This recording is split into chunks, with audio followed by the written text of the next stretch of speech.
welcome to Break Bias. I'm your host, Brad Kramer. It's the 70th episode, and I'm here ahead of the Singapore Grand Prix. Well, I'm a day late, but I figured it's fine. It's a preview, so we're getting even closer to the action at the most challenging track on the F1 calendar for the drivers. But before we preview the race, first, a quick reminder, check out the link tree in the description. It has links to pages like all the platforms you can find this podcast, like my YouTube channel, Break Bias Twitter, and TikTok. It has my email address as well if you'd like to contact me personally. And also, you can find my personal Twitter, Instagram, and LinkedIn on there. Now, let's talk about the Marina Bay Circuit. But before we look at the stuff on track, we gotta look at the stuff that's going on off the track right now. And I think the biggest story right now is circulating around Helmut Marko. These comments that he's made about Checo. Why don't I just start off with the comments in question? All right. So, quote, "We know that he has problems in qualifying. He has fluctuations in form. He is South American, and he is not as completely focused in his head as Max Verstappen or Sebastian." Now, he then apologized, saying he was trying to make a point that Checo has fluctuated in his performance this year, but was wrong to attribute it to his cultural heritage. Now, he's right, but first of all, it's been a while since Old Man Marko has taken a geography class, I guess, because Mexico is in North America, so calling him South American is just wrong. And second of all, just what an arrogant statement to make. I mean, really, he is a European man. How can you just confidently say, Europeans have more focus on motorsport simply because that's where they're from? Like, what? It's kind of ridiculous to say that. Like, I don't know. I can't think of an analogy off the top of my head, but it just saying because they're from a country where typically it's not seen as a motorsport country, or like, I don't know what Mexico's national sport is, but I guess say I'm Canadian. I'm sure most of my listeners are also Canadian Formula One fans. Hockey is probably seen as our biggest sport.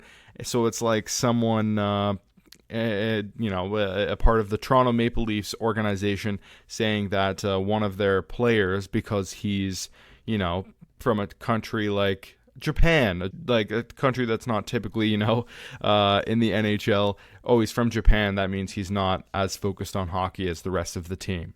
Like, how kind of ridiculous is that to say? I mean, this guy has made it to the pinnacle of his sport, and you're questioning that his focus just isn't on the same level as, two world champions, but because they're European. It's not because they're supremely talented or anything. And I mean, I'm arguing the focus part, but really that part is also probably just untrue. I imagine Checo is just as focused on the sport as Max Verstappen is, and Max Verstappen is definitely a hardo, that's for sure. But Perez, he's always crossed me as someone who is pretty passionate about motorsport. Like, yeah, he's got Max is a family too. You can't even make that argument. So, no, I think Checo is focused, and it's a little bit unfair to say such things. But he like Marko has made similar comments like this in the past. And, Red Bull has finally condemned his words. Red Bull Racing, that is, because I found this to be extremely interesting. It appears Marko remains safe. As I didn't know this. He's employed by Red Bull GmbH, Red Bull the company, not Red Bull Racing. I didn't know that. I don't even know how that works. If you work for the drinks company, and how he has how he has a role with the racing team through his employment at the drinks company, like, that is kind of all confusing to me. But obviously, it's something to do with his connection to Dietrich Mateschitz, who of course passed away last year. So I don't know how the inner workings of that all works, but that was very interesting information that I learned from the race, mind you. So credit to them for unveiling that piece of information. I thought that was pretty interesting. And keeping this information in the Red Bull family, moving on to looking at AlphaTauri, still no Daniel Ricciardo this weekend, of course. He is still recovering from his hand injury. Most people didn't think that he would be ready for Singapore. They thought it would be a question, but I think I said this last episode, Christian Horner completely said that he's not going to be ready for Singapore and probably not Japan as well. So that is confirmed. He's definitely not racing this weekend. But his team apparently is bringing Red Bull-inspired upgrades to Singapore that will, quote, exploit the technical collaboration with the sister team. I think that's pretty interesting. We'll see if they perform on track. And speaking of performing on track, I think this is another great test for Liam Lawson. A tight street track. And these are going to be these next two tracks, especially Suzuka, are even more interesting considering that he's in the Super Formula Championship. They race at Suzuka. So he should know this track pretty well. The Japanese fans would know him well through their, primary championship series. So yeah, these are going to be two, again, really big tests for him. I think he's passed the first two tests with flying colors. I don't know what else he could have done better, really. I think his performance in Monza was pretty stellar. I mentioned this as well. We didn't really get the benchmark of Yuki Tsunoda. And then in Zandvoort with those just ridiculous conditions, just keeping it on the track was a win for a rookie. So he's done pretty sensational. If he continues to make small steps, I think not only is that threatening for Daniel Ricciardo, I think it's threatening for someone like Logan Sargent that, the excuse of being in a car that's maybe near the back of the field a little bit is obviously, it's not a problem for someone like Liam Lawson if he can come in and already start to make, forward progress. You could argue that Logan's level hasn't improved whatsoever since the first race of the season, where everyone thought, you know what, this is looking pretty good. Debut, he's already looking like he's better than Latifi, which, is a pretty low bar, but still, it was a positive look for Williams, and then he just hasn't made any forward progress, and it already looks like Liam Lawson has done that in 2 races. So if he continues to do that, it's going to be threatening for 2 drivers on the grid, in my opinion. But let's get to the Singapore Grand Prix now. Of course, everyone always talks about the challenge of the circuit. Even F1 describes it as one of the most physically demanding tracks on the calendar because it's a bumpy street surface coupled with humid conditions. The physical stress can cause drivers to lose as much as 6 pounds by the end of the race. And I think this is kind of interesting for some of you who may not know this. I think F1 has put out a story on it now, but there are some changes actually to the Marina Bay circuit this year. It used to have 23 corners. Now it's only got 19, with the former turns 16 to 19 gone for this year's race. It was... If you don't know the turn numbers or don't know the track very well, I can try to explain it. I would say Singapore is probably, or I guess I should say the Marina Bay circuit, is probably the hardest track to think about in your mind. I don't know what it is. It's just because of how long it is and because it's so tight and it's a street track, I feel like it all kind of looks the same. So, even if Monaco were long, for example, there's parts of the track like the tunnel and the swimming pool area that just, then the hairpin, all of those are like memorable spots on the track, where I don't think Singapore has like a spot that you're like, oh yeah. I mean, maybe the bridge is kind of cool, but so I guess one of the parts that maybe was memorable is what's getting taken away. So if you remember, it's basically in the third sector, it's a little right, left, right, and you go underneath a grandstand. Turn 18, it went underneath the grandstand, so obviously they're not going underneath the grandstand anymore. If you don't know that part of the track, it's fine. You'll find out this year. I'm sure there will be plenty of coverage about where the change is, so look out for that. It's going to make the lap times a lot quicker. Teams are thinking it's going to be a lot easier on the tires as well, and possibly even a little bit less of a challenge for the drivers. So I think it could bring a different element. It's definitely good for teams like Ferrari, Williams, probably Red Bull as well. Maybe not as good for someone like McLaren, possibly even Mercedes too. Aston Martin would probably prefer the corners be there.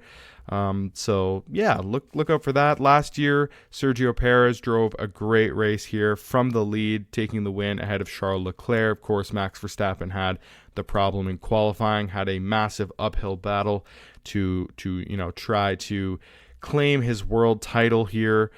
That, of course, did not happen. He had a bit of a shocker, but then again, Lewis Hamilton, who qualified right up there with Leclerc and Perez, he had a shocker as well. George Russell had an absolutely terrible race. The Alpines double DNF'd. It was a bit chaotic last year. Max almost went straight into the back of Lando, for example. Lewis did put in the barrier and kept it going. Russell had that incident with Schumacher, which was just stupid, to be honest.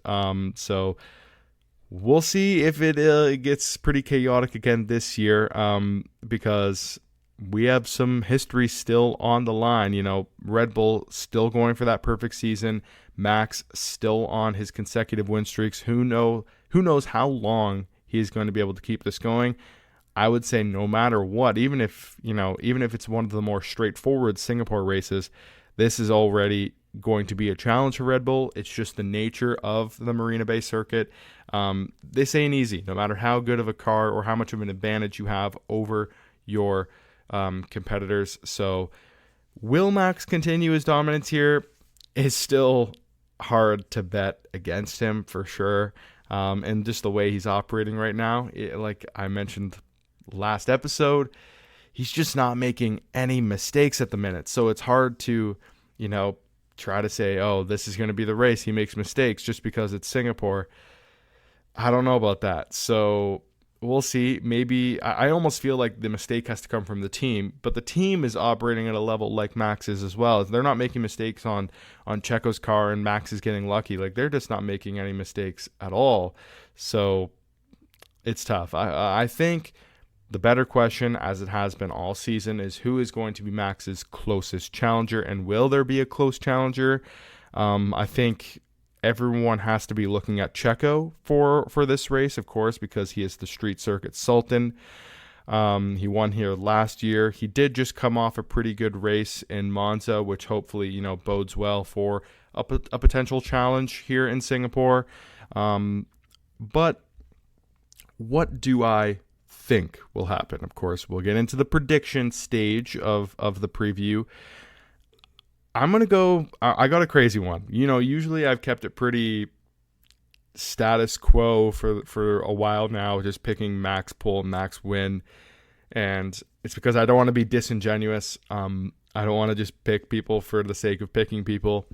But I am going to go a little crazy here, and, I'm going to get into Brad's bets as well. And some of my bets don't even, reflect what I actually am going to predict, because a prediction can be a little bit more open. It just doesn't mean that I'm necessarily putting my money on this to happen, right? So qualifying, I really thought this guy had a chance here last year, and it was close. And I think he actually left a little bit in his final lap. I'm going with Lewis Hamilton to snatch his second pole position of the year. However, I do not have Lewis Hamilton winning the race, because I have Max Verstappen starting on P2. They are going to come together. That is my prediction. Lewis Hamilton, Max Verstappen are going to take each other out in the race. And if they don't take each other out, they're going to damage their vehicles. They're going to send themselves to the back, and it's going to be an uphill battle for the both of them. That is my prediction. So Sergio Perez is going to win the race again here. He's going to continue Red Bull's streak for the team. It's going to be a big moment for them. P2, I'm going to say, is George Russell. So obviously I see Mercedes performing well here. I think Fernando Alonso gets himself back in the podium, and Lando Norris chasing him for that final podium spot. I got him in P4. So my bold prediction, besides Lewis and Max coming together, I will say that people think Ferrari's going to have a good weekend here. Ferrari's even, I think, cautiously optimistic. I don't think they're going to do well coming off the back of Monza. I think a lot of people will have higher expectations, and I just don't think their pace is going to be too strong here. I would back Mercedes, Aston, and McLaren to all be faster than them. I'm not going to say Ferrari's way off the back, but I think on pure performance that those other teams are going to have the edge. And I say those other teams, obviously just Fernando Alonso, not Lance Stroll, just the way he's driving the car right now. And this could be a bit of a challenge for a rookie like Oscar Piastri. I wouldn't put it past Oscar to perform here because I think everyone is witnessing that he is a special talent. But if there was any race that he, understandably would finish a little bit further behind Lando, I think this would be the place. So, yeah, maybe Ferrari could slot in there. I could see them finishing 5th and 6th if my prediction comes true, if Max and Lewis coming together. But I'm just going to say those people finish ahead. So, yeah, bold prediction time. I'm going to say the Alpines double DNF again. Either that or Yuki's Horse points or both. How about that? I think the Alpines could actually be competitive here. But this is always a track that we see some retirements. And who am I backing to retire the car on this Formula One grid right now where the reliability is pretty bulletproof? Not that many drivers are making mistakes out there. I would say it's the Alpines and then probably Logan Sargent, whose confidence, seems to continue to dip. And when that happens, that's when you see crashes. If he's struggling for pace, you over push the car. So something along those lines, I wouldn't be surprised at all. So now let's go into Brad's bets.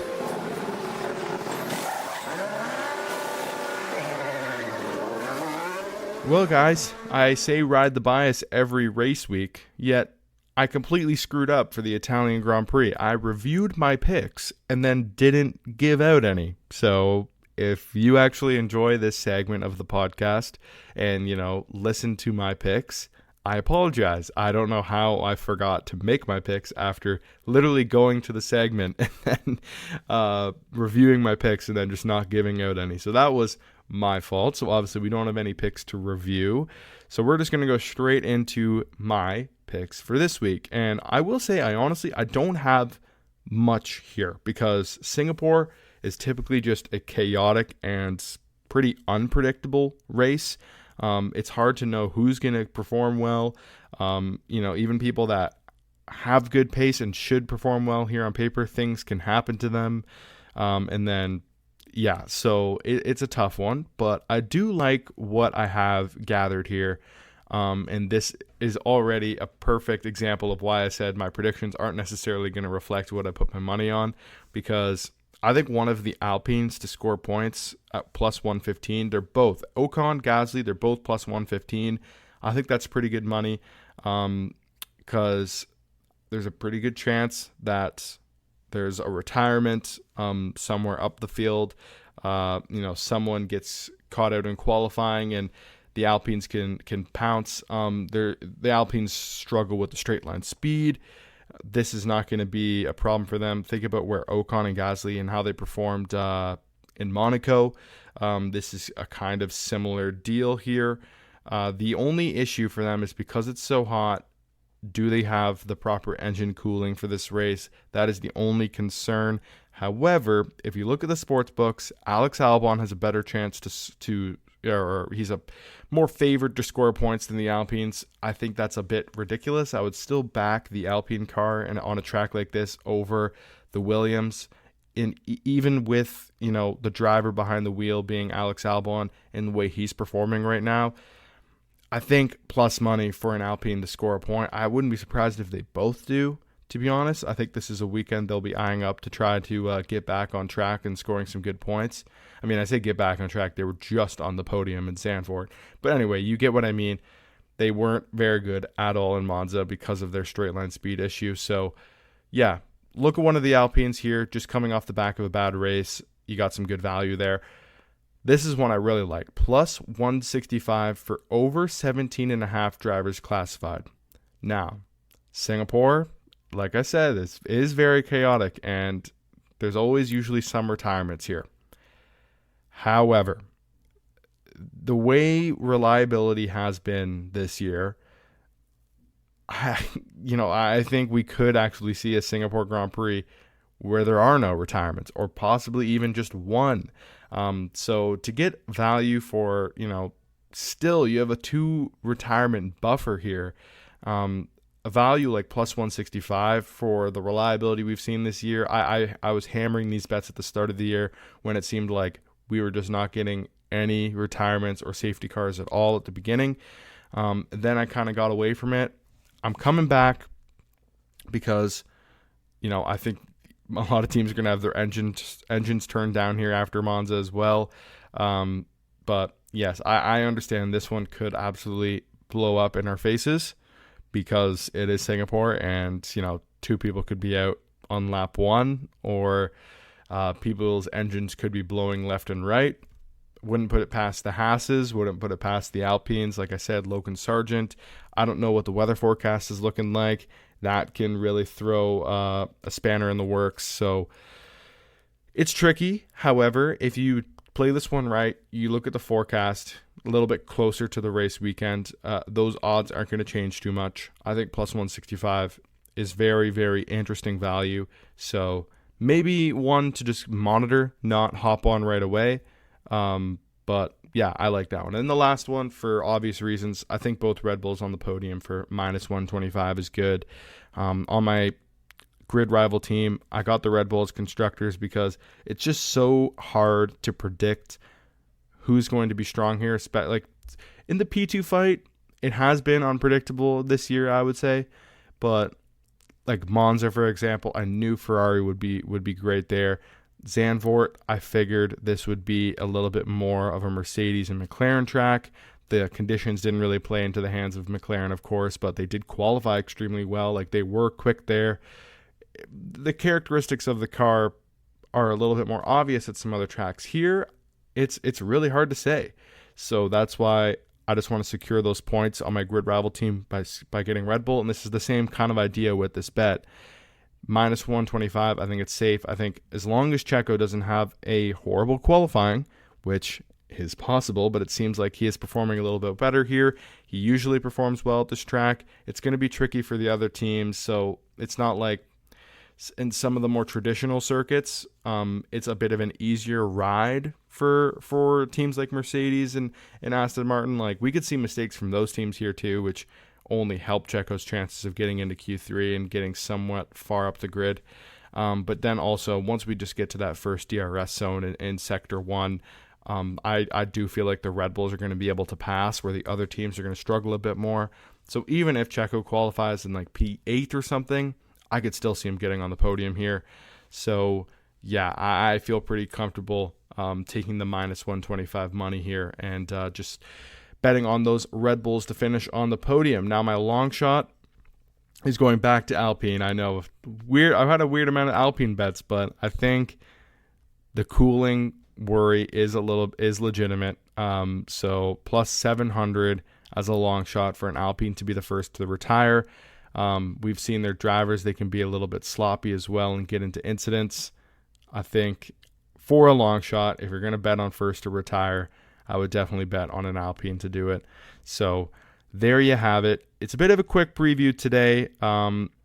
Before I wrap up, actually, the crossover grid, I've been promoting them on the past few episodes, and unfortunately, it was very short-lived. I really liked it. I was planning on doing a pretty lengthy TikTok series. I wanted to do it for a long time, and like I said, loving it. But apparently the website just not going to refresh the grid, so rest in peace to the F1 crossover grid. They're just not updating a new one. It's just still stuck on the same one. It's been over a week now, I believe, so it doesn't look like that's getting going. I'm not sure enough people were playing it. That may have been the issue. So yeah, unfortunate, but that will do it for episode 70 of Brake Bias. I'm your host, Brad Kramer, and I will be back next week to review the Singapore Grand Prix. We'll be looking at the Red Bulls and Max Verstappen to see if they can continue their perfect season at one of the most challenging F1 circuits. Goodbye.